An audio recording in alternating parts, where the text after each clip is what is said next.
a young man discovers a mysterious pot in the ocean. Upon returning home and beginning to clean the pot, it suddenly begins to emit a bright glow. From the pot emerges a striking, beautiful young woman. This woman offers to grant the young man 3 wishes. However, his attention seems to be diverted more towards her appearance than the wishes she can grant. To find out which wishes he ultimately decides on, watch until you find out. Our story begins with a young man named Chris, who is taking a walk along the shoreline with his pet Sammy. Chris lives near the beach, so walking there every day is routine. Chris was once a singer, but has since put his singing career on hold. After strolling along the beach for a while, Chris decides to take a break. He uses this time to enjoy a meal and shares some with Sammy as well. After the meal, as Chris begins to relax, he thinks he sees someone struggling in the water. He runs off to find the lifeguard for help, realizing that his own swimming skills are not up to the task. Unfortunately, the lifeguard's accommodation is in a state of disrepair, and no one is to be found. Chris,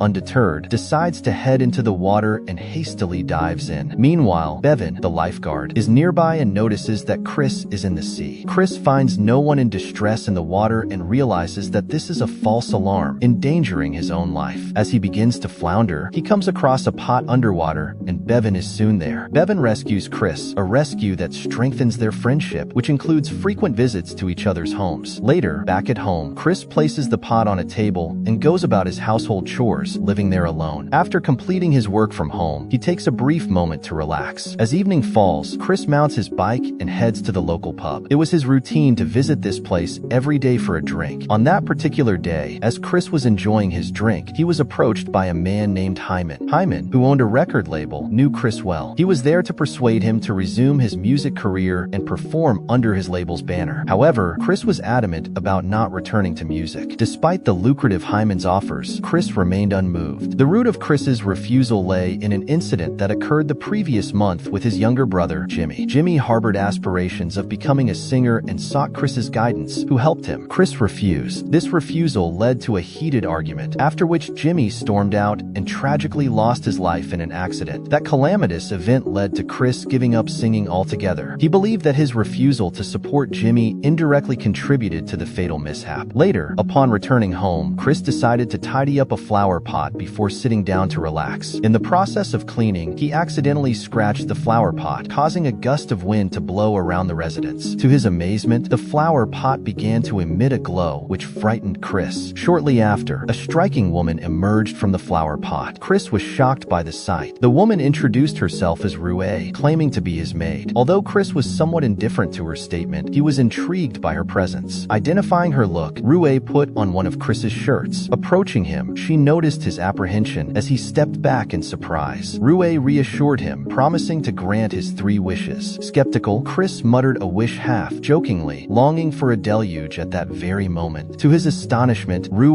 waved his hand, calling upon his powers, and instantly it began to rain. Chris, who had never experienced rain in his place of residence, was astonished. The deluge was so intense that it seemed as if the sky had opened up right above his house. When Chris's initial wish was fulfilled, Rue felt a surge of joy. She was eager to fulfill his remaining wishes quickly, in hopes of breaking free. Eventually, the rain stopped. Rue then asked about her second wish. Chris, however, claimed that he had no more wishes and suggested that she could leave. Rue clarified that he could only leave after fulfilling a trio of wishes. Caught in a bind, Chris had no wishes, and Rue was bound to stay. Determined to stay by his side until his wishes were made known, Rue found herself contemplating her outfit the next day, considering what might be suitable for her. Shortly after, Chris also came in. Rue questioned him once more, inquiring why he remained silent about his 2 remaining wishes. Chris shared the sad story of his brother's death, explaining that with his brother's departure, his own dreams seemed to fade as well. That night, Chris took Rue to a familiar bar, a place he frequented often. There, they both indulged in a few drinks. Meanwhile, Bevan was also enjoying a drink at the bar. Chris made the introductions between Rue and Bevan before they decided to head home. Having consumed a considerable considerable amount of alcohol, they found themselves wrapped up in passion upon their return. The next day was filled with camaraderie as they explored together. They lingered by a lake before heading to the beach, enjoying each other's company as the evening approached. More days passed by, and a woman named Liz came to find Chris. Liz, who also resided in the area, was a close acquaintance of Chris. Hyman had sent her to persuade Chris to embrace his musical talent once again. Liz tried hard to convince Chris, recognizing his exceptional vocal abilities. That evening, Chris and Rue found solace in each other's presence once again. After a day filled with emotions, Rue retreated to a floral paradise, while Chris sought the comfort of his own bed. Upon awakening the next morning, Rue immediately busied herself with household chores. Their cohabitation had spanned several days, during which their affection for each other blossomed into love. Rue enjoyed preparing meals for Chris, who in turn relished the dishes she prepared. One evening, Rue confessed her deep affection to Chris, saying, "I love you so much." Although Rue shared her feelings, Chris remained silent. Prompted by her declaration, Rue asked, "Do you love me too?" Chris, initially standing up, replied, "I can't love a genie." Distraught by Chris's words, Rue felt a deep sadness. He offered to grant her 2 remaining wishes so that he could walk out of his life from then on. However, Chris refused to make any more wishes, angering Rue further. Soon after, Rue planned his departure. She arranged to leave with Bevan, a friend of Chris. After contacting Bevan, she soon went out with him. The duo arrived at a bar and indulged in drinks, while Chris found solace in alcohol at his residence. Chris was perturbed by Rue's decision to leave with Bevan. After Rue's departure, Chris realized that life without Rue was unbearable. In the midst of his reflection, Liz approached Chris, intending to discuss something unrelated. Given Chris's drunken state, Liz made coffee to help him sober up. As they drank coffee, Chris talked about Rue, revealed her magical origin from a flower pot, and confessed his deep love for her. He also mentioned his plan to pursue her. After her departure, Liz's gaze curiously lingered on the flower pot. Eventually, Chris found Rue.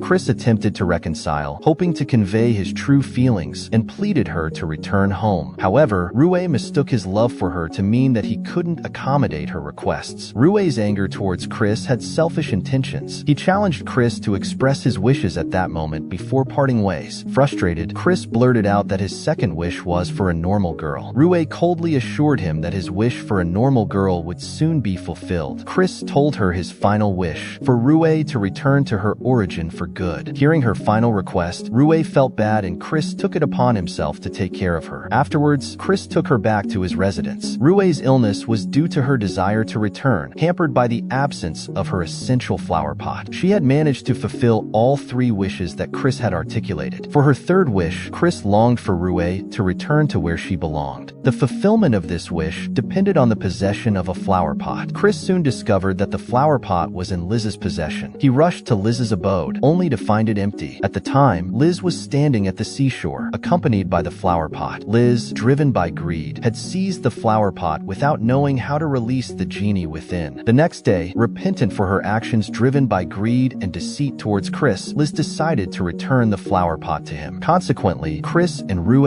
approached the sea together. Within a short moment, Rue entered the flower pot, which Chris threw into the ocean. The next dawn found Chris on the shore, so sad about Rue's departure that he spent the night on the beach. Upon awakening, Chris encountered a young girl strolling along the beach who asked him about his well-being. This woman bore a striking resemblance to Rue, which left Chris in awe. However, Chris quickly realized that this encounter was the fulfillment of his second wish. He had longed for an ordinary companion, and now it seemed that he had found her. The story sums up the idea that those who feel discouraged by life often see their dreams fade away. Chris, disillusioned by his own experiences, found himself without desires. This concludes our story.